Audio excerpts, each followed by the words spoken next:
Alright, so in this video we are going to show you how to use some Excel formulas to do some statistical analysis.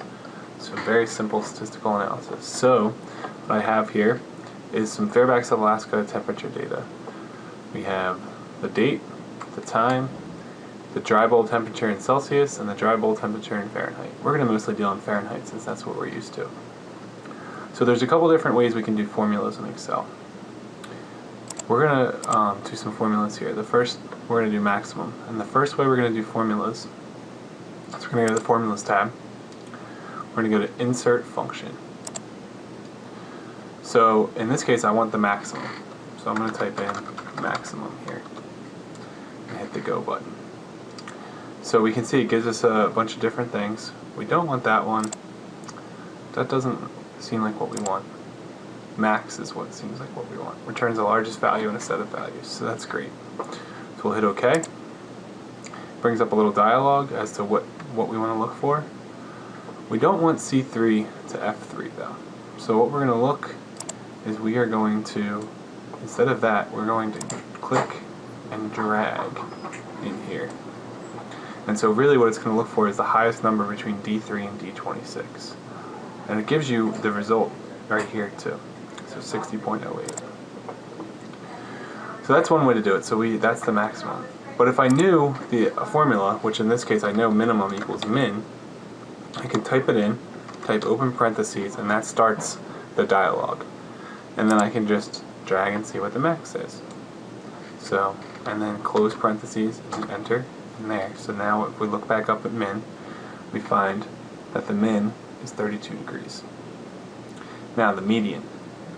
So let's go ahead, and what's also nice is that if I start typing in things, it shows me a list of functions. So let me go ahead and pick that median function, double click, and then again it shows me what I'm looking for the arguments. So it's sort of nice. Excel does a lot of this for you. So the median's there. Average we find the same way.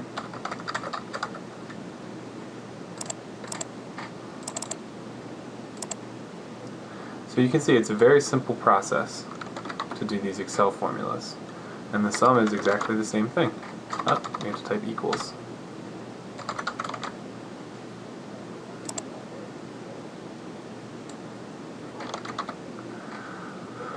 So that's the simple statistical functions in Excel. They're really useful, really helpful, so go ahead out there and use them. Thanks for watching.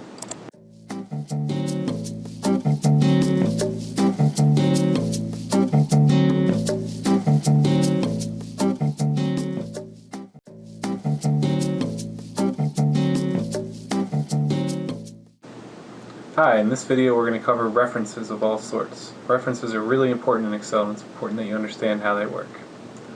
So I'm going to cover 4 different types of references: relative, absolute, and 2 mixed reference types. So let's start with relative. So in this relative I'm going to select cell C2. So I'm just going to type equal and then click on cell C2. And you can see that it equals the cell exactly. What's really powerful about Excel is that when I drag this down by using the bottom right corner and the cross shows up, is that what was C2 became C3 and then C4 when I dragged it down. Then I can select these 3 and drag it to the right, and those C columns become the D columns, as you can see, and those numbers are replicated. So you can see this if you make these numbers more decimal places. So now let's look at the absolute reference. So let's do, if we type in C2 again, or we could just click it as I did before. You can do these little dollar signs, but the easier thing is there's a shortcut in Excel. It's F4, and then it goes to the absolute reference. So then we'll hit enter. Let's see what happens. So the same thing happens. It's still cell C2. Let's drag and see what happens. The nice part about absolute reference is sometimes you don't want the cell reference to change, and that's what happens when you do this. So then let's drag it across and see what happens. Same thing. So the absolute, the $2 signs will never ever change. Great. So now let's go ahead to the mixed reference. And again, C2, and then we can hit F4 once, and F4 again, and that's one of the mixed references. So let's see what happens when we drag down. So when we drag down, it's the same as the absolute reference. So it doesn't change at all. Let's see what when we drag across. So what happens is when we drag down, the reference doesn't change. But when we drag across, it does change. And that's the big difference between absolute and mixed references, is that absolute references never change, and mixed references only change in one direction. So let's see the last one to show you what I mean. And we hit F4 again 3 times to get this mixed reference. And let's see what happens when we drag down. So dragging down, the reference changes, and dragging across, it doesn't change.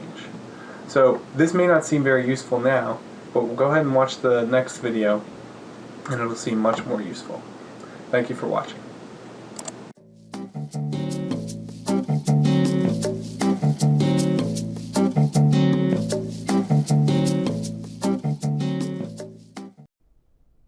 Welcome to EpiInfo 7 training. In this video, you'll learn to import an Excel spreadsheet into EpiInfo 7 using classic analysis and the read command. Before getting started in classic analysis, make sure that the first row in your Excel spreadsheet contains field names.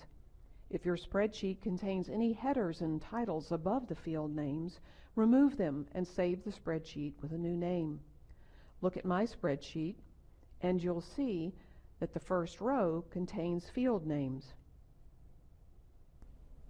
We'll get started by accessing Classic Analysis by clicking Classic from the EpiInfo 7 main page. Now from the command tree in the Command Explorer, we'll click Read.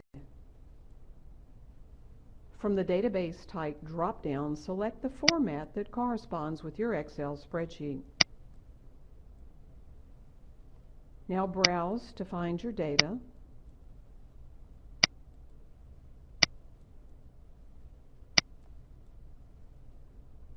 And in the Data Source Explorer box, highlight your data and click OK.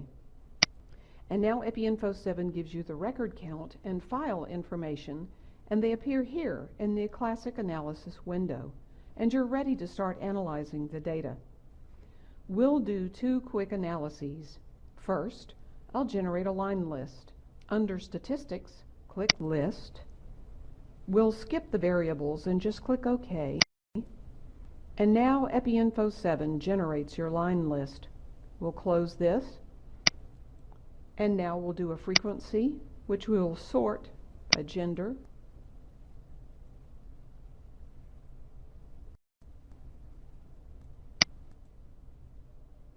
And click OK. And now EpiInfo 7 has the output from the frequency sort. The next time you access Classic Analysis and want to read the same data file, you can simply click the name of the file from the Recent Data Sources option after you click the Read command. And the Recent Data Sources is here at the top of the box. You'll be able to get more detail from future performance support videos.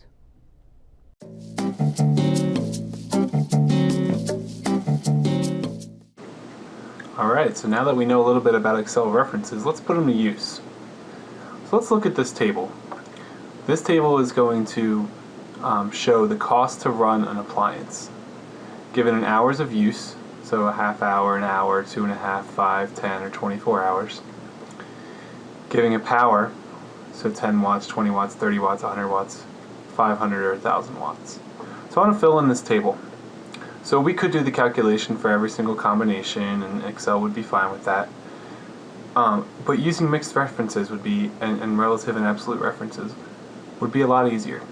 So let me show you how we do this. So I did the first one in Excel, and you can see that, you know, it's the correct equation. And it pulls from several different things. It pulls from the hours of use and the power. And it also pulls from conversion factors that appear up here.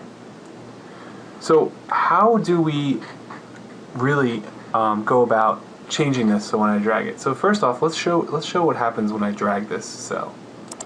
So let's drag it down. So the problem is now it's looking for a value and it doesn't have one. So here in, say, in all these boxes, there are no values. In this one it has the wrong value and the right value, but in all the other ones it's the wrong value. So let's go ahead and delete that cell and think about how we can change this so that when I drag it, it'll work for us.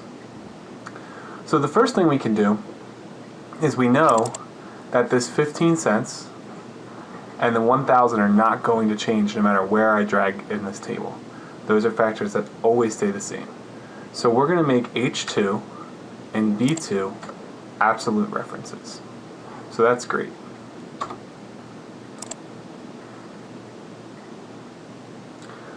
So now that we have H2 and B2 absolute references, we need to see what else we can do. Because now when I drag this down, I still get an error. And let's go ahead and look at that. And now it's because of C8. Okay, so let's just go back and try to make it C7 an absolute reference and see what happens. So this is good. So let's go ahead and drag it down. And voila, we get some changes. So let's see what's happening here. So now it's changing every time, which is great. Okay, so now we have that working. So now let's see what happens when we drag over. Okay, so now we have some other problems. So now the B's are going over, but there's another problem too, and we're going to fix that one first. We'll fix the B problem later. The C is not changing at all. So that's a big problem. We want our C to be able to change when it goes over. So this is an example of when we want a mixed reference. We want the C to change when we go left or right, but we don't want it to change when we go up or down. So let's go ahead and get rid of all of our values since we know we don't have the right formula. And let's go ahead and change that C. So let's change it again by hitting F4 to the first mixed reference. And let's see if that works. We can first test it by going down. Okay, good. So it stays C7. You can see every time I click on here, it's C7 every time. So that's great. And then let's see if it changes to D7 when I drag it over one cell. It does. So now we're going to need to do the B cells. The B cells are very similar for how we change this. Let me get rid of those. We are going to, we want to, for this A9, we want that to be a mixed reference, but we want it to be a mixed reference the opposite way of the C's. So we want it to change when we go down, but not change when we go over to the right. So let's see what happens.